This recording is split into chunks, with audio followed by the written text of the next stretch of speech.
ETF index mutual funds నేర్చుకుని stock మార్కెట్లో రాణించాలనుకుంటున్నారా? వెంటనే ఈ నెంబర్కి కాల్ చేయండి.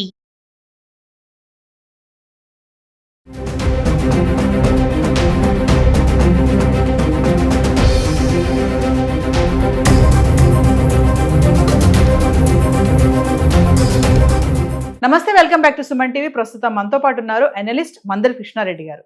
నమస్తే సార్. నమస్తే అమ్మా. సార్, ప్రపంచంలో కొత్తగా జెన్జీ రెవల్యూషన్ నడుస్తుంది. కొత్తగా ఏంటి అసలు జెన్జీ రెవల్యూషన్ అంటే? జెన్జీ రెవల్యూషన్ అనేది కొత్త యువ కెరటాల సమూహం అని ఒక రకంగా చెప్పుకోవచ్చు. అంటే 19th సెంచరీలో చివరి భాగంలో పుట్టిన వాళ్ళు, 2010 లోపల ఉన్నవాళ్ళు. ముఖ్యంగా నేపాల్లో ఉన్నటువంటి ఒక గొప్ప గుణం ఏంటంటే, అక్కడ యావరేజ్గా ఇప్పుడు వయసు తీసుకున్నట్టయితే 25 years వాళ్ళు డామినేట్ చేసే స్టేజ్కి వచ్చారు. అంటే అక్కడ ముసలి వాళ్ళ సంఖ్య తక్కువగా ఉంది, యువకుల సంఖ్య చాలా ఎక్కువ ఉంది. యువతలో కూడా 25 ఏజ్ ఉండే వాళ్ళు ఎక్కువగా ఉన్నారు. యావరేజ్గా 25 years యావరేజ్గా ఏజ్ అంటే 15 years నుంచి మొదలు పెడితే 35 years 40 years లోపల ఉంటే 35 years లోపల ఉండే వాళ్ళంతా కలిపి యావరేజ్గా 25 years వచ్చేటువంటి పరిస్థితి తీసుకున్నట్టయితే వీళ్ళంతా జెన్జీ రెవల్యూషన్ లోపల చాలా ముఖ్యమైన పాత్ర వహిస్తున్నారు అని అనుకోవడానికి అర్థం ఉంది. అంటే యువరక్తం, యువ కెరటం. వీళ్ళకి ఆవేశం ఎక్కువ, ఆలోచన తక్కువ. ఏదో సాధించేయాలి, వెంటనే సాధించేయాలి, ఆ వీరావేశంతో ఊగిపోవడం. అంటే ఆలోచన భరితంగా కూర్చొని కలెక్టివ్గా ఒక సరైనటువంటి భవిష్యత్తుని ఊహించుకోవడం కానీ, ఆలోచించుకోవడం కానీ, దాన్ని నిర్మించుకోవడం కానీ వీళ్ళకి సరిగ్గా చేత కాదు. కానీ సోషల్ మీడియా ద్వారా వీళ్ళంతా ఏకమవుతారు, ఒక తాటి మీదకి వస్తారు. జరుగుతున్నటువంటి సమస్యల్ని, అన్యాయాల్ని ప్రతిఘటించాలనుకుంటారు. దానికి అవసరమైతే రక్తపాతం జరిగినా పర్వాలేదు, తమలో కొంతమంది బలైపోయినా పర్వాలేదు, అది సాధించి తీరాలన్నటువంటి ఒక ఆలోచన వీళ్ళకుంటుంది. కానీ అన్ని రక్తపాతంతో ఈ ప్రపంచంలో జయించినటువంటి సందర్భాలు మనకు కనబడవు. దాంతో పాటుగా ఆలోచన ఉండాలి, ఆవేశం తగ్గించుకోవాలి, తాత్కాలిక పరిష్కారాలు ఏమిటో వెతకాలి, శాశ్వత పరిష్కారాల్లో వెతకాలి, వాటికి ముందుకు వెళ్ళాలి. ఇప్పుడు నేపాల్లో జరిగినటువంటి విధ్వంసకాండలో ఈ జెన్జీ ఏదైతే ఉందో ఈ వర్గం యొక్క టోటల్గా పాత్ర చాలా ఎక్కువ. వీళ్ళు ఎంత విధ్వంసం చేయాలో అంత విధ్వంసం చేస్తారు. తర్వాత నెక్స్ట్ ఏమిటి అని దానికి కూడా ఆలోచన చేస్తే దాన్ని వీళ్ళలోనే చాలా వర్గాలు ఏర్పడ్డాయి. ఈ వర్గాలన్నీ ఒకతాటి మీదకి రావడం చాలా కష్టంగా ఉంది.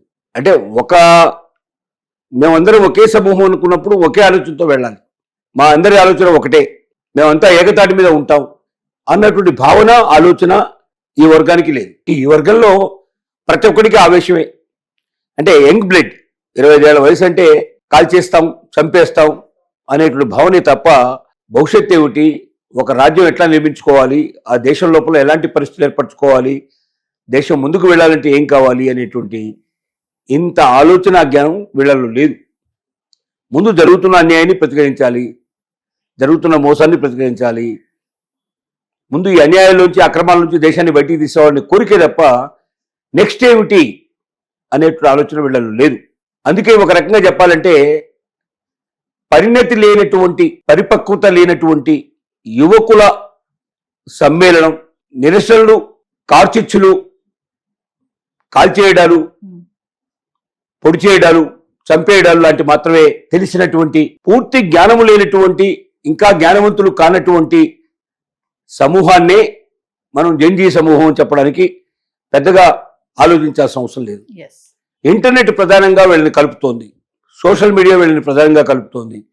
ఈ సోషల్ మీడియా ద్వారా ఒకరికొకరు ఇన్ఫర్మేషన్ పంపించుకోవడం, ఇక్కడేదో జరిగిపోతుంది, అక్కడేం జరిగిపోతుంది, ఇది జరిగిపోతుంది, ఇది మనం దీన్ని మనం సహించలేము, దీన్ని మనం భరించలేము, దీనికంతా ఏదో పరిష్కారం చేయాలి, ఇలా లేకుండా ఈ దేశాన్ని కాపాడుకోవాలనే కోరిక వాళ్ళలో బలంగా ఉంటుంది. నిజమే కానీ ఒక పొడి చేయడం వల్లనో, చంపేయడం వల్లనో, లేకపోతే అగ్నికిల రాజేయ వలనో, దేశాన్ని మొత్తం దహనకాలకు బలి చేయడం వలనో ఏమీ రాదు. నెక్స్ట్ ఏమిటి అనేది మీకు ఆలోచన ఉందా? ఎవరు రావాలి, ఏం చేయాలి, ఎలా బాగు చేయాలి, దీనికి ఎవరైతే కరెక్ట్ పర్సన్, ఈ ఆలోచనలన్నీ ముందుగానే ఆలోచించకుండా తర్వాత ఏం జరిగితే జరిగింది ముందు పొడి చేద్దాం అనుకుంటే ఇంతకన్నా భయంకరమైన పరిస్థితులు రేపొద్దున ఏర్పడితే దానికి ఎవరు కారకులు అవుతారు? సో ఇలాంటి భవిష్యత్తుల గురించి ఏమాత్రం కూడా అవగాహన లేనటువంటి వారు, ఇప్పుడున్నటువంటి పరిస్థితులను మాత్రమే భరించలేనటువంటి వాళ్ళు, దానికి ఏదో ఒకటి చేస్తున్నారనేటువంటి ఒక ఆదుర్ద, ఒక ఆతృత, ఆలోచన రహితమైనటువంటి ఒక సమూహం ఇది. ఈ సమూహం కొత్తగా వస్తున్నది ఇప్పుడు ఒక నేపాల్లోనే కాదు, మిగతా దేశాల్లో కూడా అక్కడక్కడ బయలుదేరే అవకాశాలు ఉన్నాయి.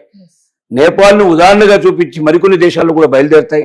ఈ కొత్త రెవల్యూషన్ వస్తున్నప్పుడు ఏతుందో దీని ఫలితాలు పర్యవసనాలు మిగతా దేశాల మీద చాలా ఉంటాయి. కాబట్టి మిగతా దేశాలు కళ్ళు తెరిపించడానికి ఇది ఒక ముఖ్యమైన కారణంగా కూడా మనం భావించవచ్చు. ఎందుకంటే మిగతా దేశాల్లో ఈ పరిస్థితులు రాకుండా చూసుకోవాల్సిన అవసరం ఉందని జాగ్రత్త పడడానికి కూడా బహుశా ఇది ఒక మేలుకొల్పులాగా ఉపయోగపడడానికి అవకాశం ఉంది. అందరూ కూడా 25 ఏళ్ల లోపు వాళ్ళే యువకులే అందరూ కూడా. మరి ఒక ప్రభుత్వానికి వ్యతిరేకంగా కూడా వీళ్ళు ఇంత హింసాకాండ అంటే ఈరోజు నేపాల్ అనేది తగలబడిపోతుంది. ఇంత ఎందుకు అంటారు అసలు? అదే చెప్పే కదా మీకు, 25 ఏళ్ల లోపల ఉండేవాళ్ళు 25 వరకు ఉండే వాళ్ళకి ఉడుకు రక్తం అంటారా? ఉడుకు రక్తం, బాగా ఉడుకు రక్తం, మామూలు ఉడుకు రక్తం కాదు. ఆ వేడి వల్ల ఆలోచన జ్ఞానం ఉండదు. మనం ఏం చేస్తున్నాం, ఇది చేస్తే దీనివల్ల భవిష్యత్తు ఏమిటి, మన మీద ఎలాంటి పరిణామం పడుతుంది, మన కుటుంబాల మీద ఎలాంటి పరిస్థితి ఏర్పడుతుంది, మన భవిష్యత్ తరాల మీద ఎలాంటి ఏర్పడుతుంది, ఇలాంటి భావాలు ఏమీ వాళ్ళకి తెలియదు.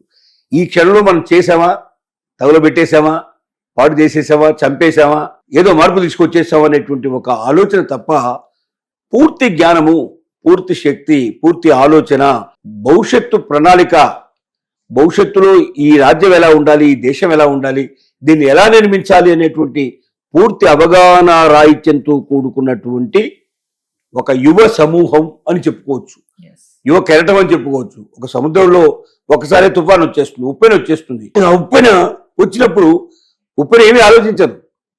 ఉప్పెన అనేది నేచురల్ గా వచ్చేస్తుంది. దానిలో కొన్ని వేల మంది కొట్టుకుపోతారు, కొంతమంది చనిపోతారు, కొంతమంది మొత్తం మీద బయటకు వస్తారు, కొంతమంది అనేక రకాల రుగ్మతలకు లోనవుతారు, ఉన్న కొంప గూడని పోగొట్టుకుంటారు, అన్ని జరిగిపోతాయి. ఉప్పెనకి ఏం తెలుసు, ఏం జరుగుతుందో వచ్చేస్తుంది. ఉప్పెన లాంటి వారు, ఉప్పెన లాంటి సమూహం ఇది ఒక రకంగా చెప్పుకోవాలంటే. అది మొదటిసారిగా దాని పూర్తి తత్వం ఏమిటో మనకు నేపాల్లో బయటపడింది. అంతకుముందు చిన్న చిన్న సంఘటనలు వేరు వేరు దేశాల్లో జరిగినప్పటికీ అది కొద్దిగా చిన్న సంఘటనలుగానే మిగిలిపోయినాయి తప్ప అది ఒక రాజ్యాధికారాన్ని మార్చే పరిస్థితి కానీ, ఒక అధికారంలో ఉన్నటువంటి ఒక ప్రధానమంత్రి లాంటి కీలక పదవుల్లో ఉండేటువంటి వారిని ఇళ్లు తగులబెట్టి వాళ్ళ దేశం నుంచి బయటికి పంపించగలిగేటువంటి భయానక పరిస్థితులు ఏర్పడతాయని కానీ మనం ఎవరు అనుకోలేదు, ఎవరు ఊహించలేదు. దాని పర్యవసానమే ఈ మనం చెప్తున్న జంజీ అనేటువంటి ఒక యువ సమూహం యొక్క పేరు అని మనం చెప్పుకోవచ్చు. Thank you sir.